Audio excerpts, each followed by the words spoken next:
Hello, everybody. I'm Jesse Waters, along with Judge Janine Pirro, Leslie Marshall, Emily Campagno, and Tyrus. It's 5 o'clock in New York City, and this is The Five.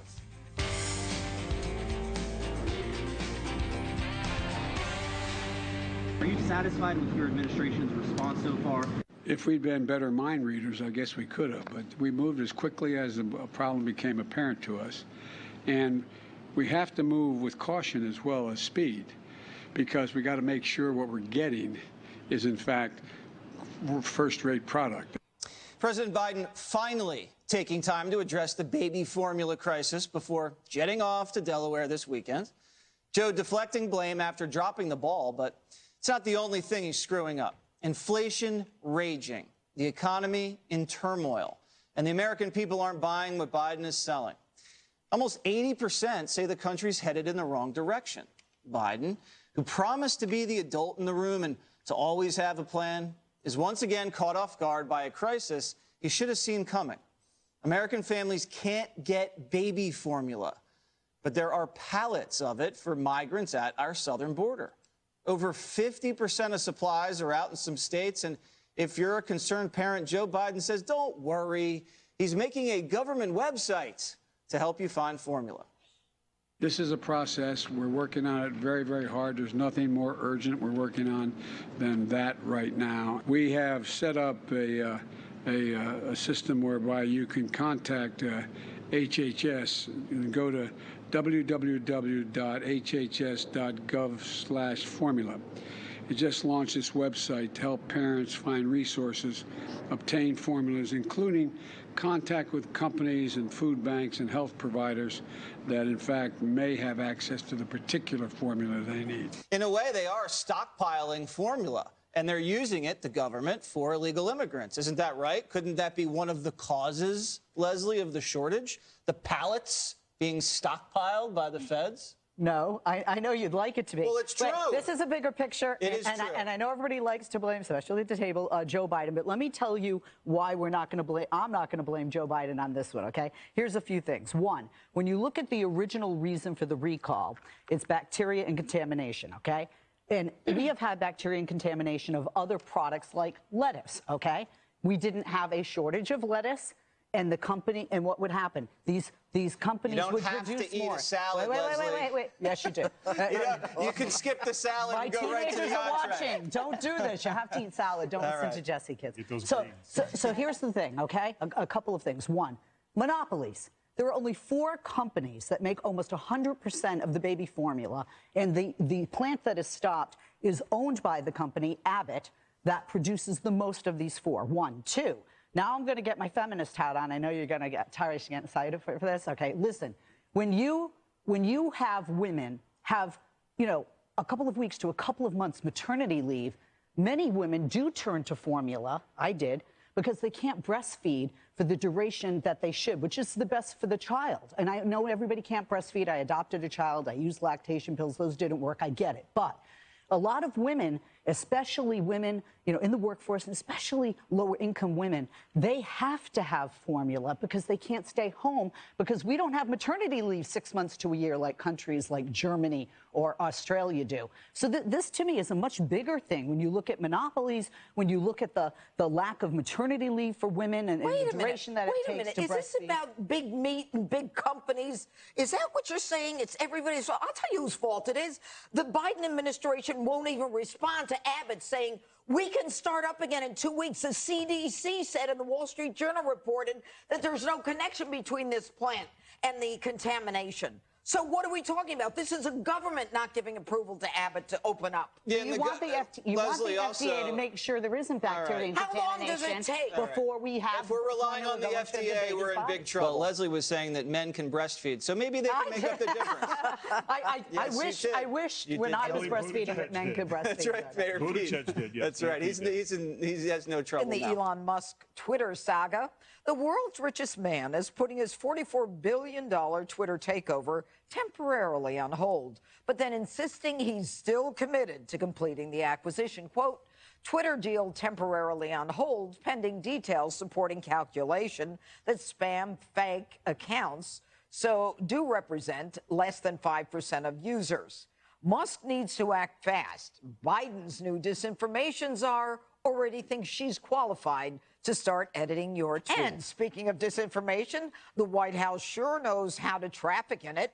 They tweeted out a bogus claim that there was no vaccine available when Biden took office, which is a flat-out lie. Okay, so the White House, the verified account, tweets today that COVID vaccine wasn't available until Joe Biden came in.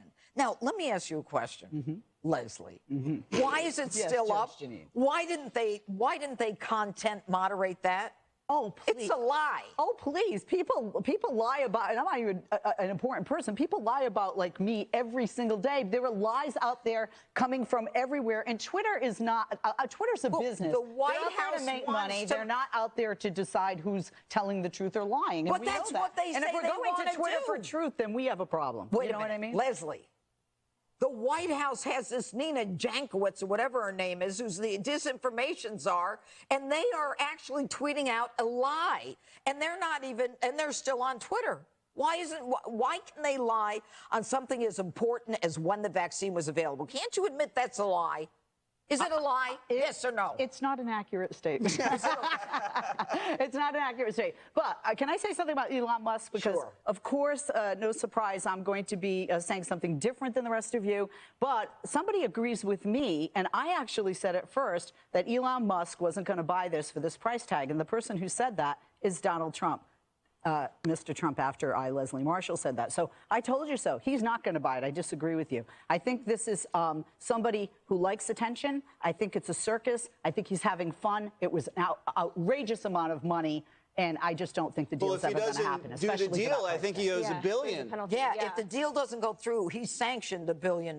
It's the worst kind of prenup out there. Yeah, isn't that the truth? I'm going to say one more thing. Depending on what side you're on. Elon Musk is hit with an SEC investigation over tardy Twitter stake disclosure. I mean, it took him 10 days to say he was buying it, or whatever the claim is. But don't you think a guy like Elon Musk is a target for everyone on the left? For Barack Obama to come out and say, I'm in favor of content moderation, and this is disinformation board, I mean, they're gunning for this guy big time. You know, I'm on the left, and I don't care whether Donald Trump's on Twitter or not. I don't put as much importance in Twitter as perhaps some of my fellow Democrats do.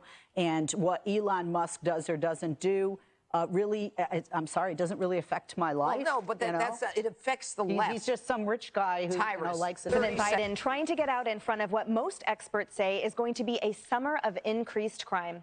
Shocking new footage out of Philadelphia underscoring the problem, showing a pair of gunmen with assault rifles murdering a man at a gas station in broad daylight. And look at this wild scene out of Chicago, an impromptu street party for teens descending into chaos, with hundreds blocking traffic and jumping on top of vehicles.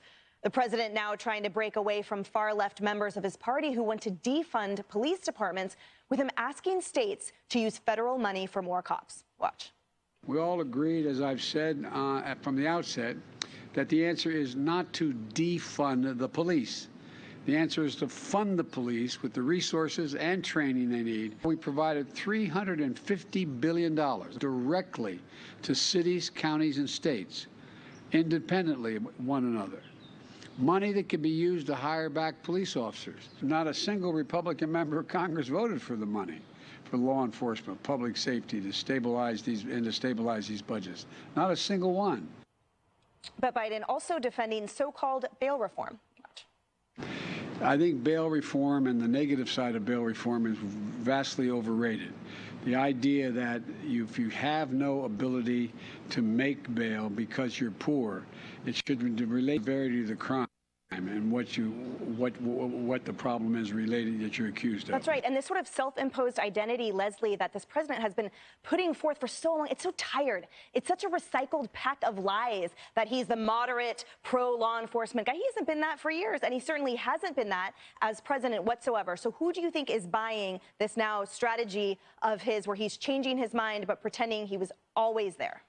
Actually, in 2020, 2021, 2022, the president has been very clear, as the majority of my party have, myself included, that defund the police comes from the left, far left progressive faction of our party and is not something we thought was a good idea. Barack Obama spoke about it. And Joe Biden, when he ran for president, talked about funding the police. Joe Biden has said numerous times, and every time he comes out, people will say, oh, now he wants to. He's always wanted to fund the police. And there are opportunities, whether it is the $139 million to police departments specifically from the DOJ, or whether it's that $358 million. Look, I know Joe Biden said it best, you know, they're going to blame me or they're going to blame Democrats because we're the ones in power right now. Absolutely. But on a state level, governors are responsible for crime in their states. Mayors are responsible for crime in their cities. That, you know, how many people would have known Lori Lightfoot's name if you didn't have the crime rate in Chicago, unless you lived in Chicago and she was your mayor, right? So, you know, look, the crime is not where it should be, certainly. I don't think that any one political entity, party, just the mayor, just the president, just the governor can be blamed. It's a multifaceted problem. It needs multifaceted solutions, but money helps with some of those solutions. But I did. Netflix firing a warning shot at some workers after employees staged a walkout over Dave Chappelle's specials on the platform. The streaming giant publishing an update to its corporate culture memo for the first time in nearly 5 years, making it clear that the streamer will not censor specific artists or voices, even if employees consider the content to be harmful. And it gives them this ultimatum, quote, if you'd find it hard to support our content breadth, Netflix may not be the best place for you. Ooh. I'm going to start with Emily, and because of your legal background, I know you have a legal background too, I'll get to you. Talk to me about freedom of speech within companies, right? Because Dave Chappelle has freedom of speech, the employees have freedom of speech. You know, I mean, are